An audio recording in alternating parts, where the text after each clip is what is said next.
Gillie the Kid just sneaked this Drake, and I don't think anybody has caught on to this secret beef. Now, obviously, Gillie has a podcast called $1 Million Worth of Game with his cousin Wallo. Now, they've been hinting towards a Drake interview now for a minute. Drake, what we doing, baby?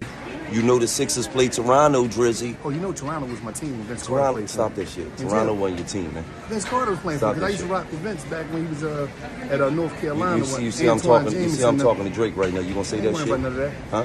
Fireworks was my favorite song. I ain't got as much money as you, Drake, but what we betting? I got something to bet. Listen, man. Huh? What you want to do, Drizzy? Sixers gonna win, huh? Man. What you want to do, Drizzy? Sixers is my team right now. After the Sixers bake Toronto, then we gonna come do the interview and I'm gonna bake you. Well, hold up.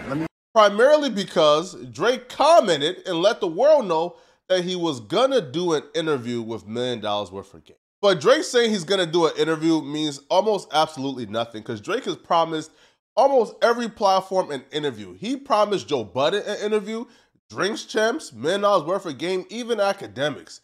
Now, Drake, as of recent, don't really value hip-hop podcasts and bloggers too much. I mean, there was a point in time, I believe last year, towards a rollout for an album, Drake was going to fly out a bunch of hip-hop bloggers and bloggers in the culture and sort of have them do this dinner and festival where they come and worship him, hoping to talk to him for like 15 seconds. And he invited a bunch of people that we know, but then he canceled. So the $1 Million Worth of Game interview hadn't happened yet, and the fans were wondering why. Now, once I saw Gillie and Wallo go on the Breakfast Club and say this about Drake.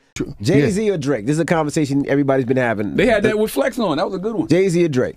First of all, just say this. I'm not a Drake fan.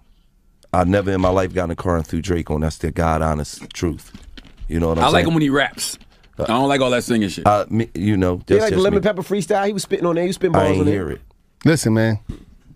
It's all subjective to all day, every fucking day, Jay-Z, man. What the f is we talking about? I don't understand. What is we talking about? We older though. So I understand we older. R&B singer. Like, what is we talking about? Who the f you gonna say? Who better, Chris Brown or Jay-Z?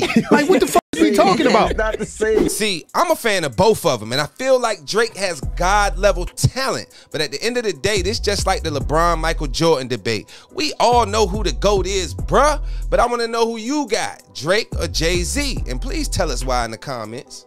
I knew the interview was never going to happen, bro. Drake is too sensitive to do an interview with anyone who speaks their mind this frankly and honestly. So the interview hadn't happened yet. And it looked like Gillie is kind of frustrated that the interview hadn't happened yet because Gillie would take to his Instagram today to express his frustration and sneak diss Drake. So the first thing Gillie would say is, people aren't showing up to do an interview with us.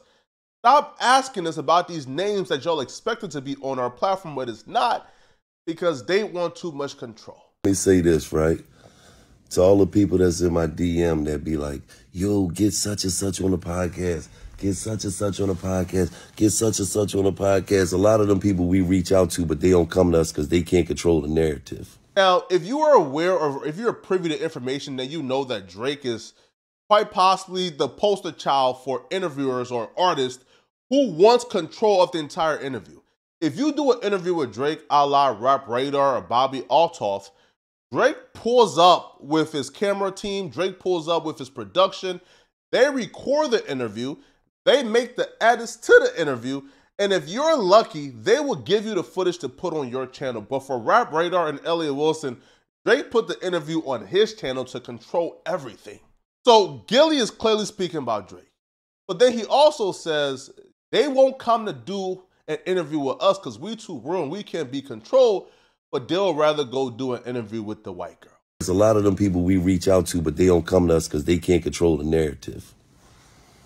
That's why they go to a little white girl that you never heard of. Or that's why they go to a little white dude that you ain't never heard of because they can't control the narrative over here. You hear me? We not recording you. We not sending you nothing to look at. We don't ask nut-ass questions. So why would we have to send you something to review? We ain't doing that. Obviously, he's talking about Drake because Drake is the one who did an interview with Bobby Altoff that was heavily criticized. Let's go to that bigger point. The bigger point is hip hop has a pattern of culture where we want validation from outside our culture. Exactly. It's like Salt and Pepper, Rolling Stone cover, and you try to get a Vibe cover at the same time, and you know it's disrespectful to us. If I'm doing 8 million 50 Cent covers, but when it's time for 50 Cent versus Kanye, I can't get that cover. Rolling Stone gets that cover. Yeah. That's a frustrating day at the office for me. That is. So I always hold the culture accountable, like you did. We hold our heroes accountable because it's like, you want that outside look. You want to sit with ESPN. You want to see what about our platforms, our stage. So yes, it comes from that place. But I've had those conversations with like a Jay at times, and we've had our fallouts about it. And like, why are you doing that? Why aren't you doing this thing? Or why don't you do something for the culture? Like this side of things also. So I've always been that person behind the scenes, but Drake and I built something to the point where I should have at least let him know my feelings before I aired it out to the public.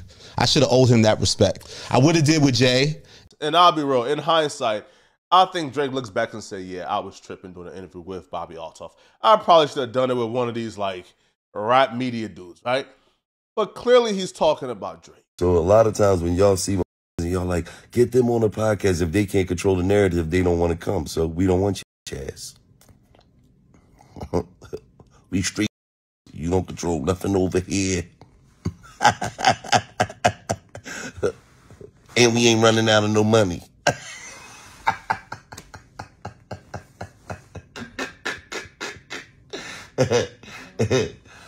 Wrong with them. We reach out to y'all. They want to go get with the motherfuckers they can control the narrative on. Get sit your dumb ass down somewhere. And when you do it, you be out here looking dumb as shit. Gillie and Elliott Wilson are correct. These artists don't really value rap media. When rap media is the platforms who are keeping these artists relevant, right? Without rap media, a lot of these artists won't be relevant at all, but they would disregard rap media and go and do interviews with other people outside of rap media. It's not about race, because there are white boys and white girls who are in hip-hop media who Drake could have done an interview with if he didn't want to do one with a black person, right? But they go outside of hip-hop media to do interviews with people who aren't really tapped in with what's going on, and those people can't really provide an interview that the rap fans want to see, right? Rap fans want to hear Drake talk about certain things that the people who are interviewing Drake right now aren't really privy to. So Gillie is absolutely correct. Now, people will say that, oh, I'm reaching, he's not talking about Drake. Listen, if you don't think he's talking about Drake, bro, then you have some severe cognitive dysfunctions, bro. You have some severe comprehension skills.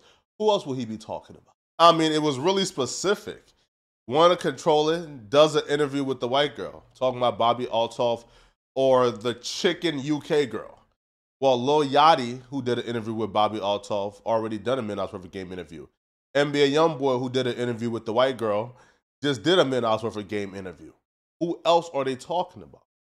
Now, again, it'll be interesting to see how Drake responds to this, because Drake don't take sneak dissing or dissing from bloggers, lightly at all as of lately, man. But y'all let me know in the comment section, what do you guys think?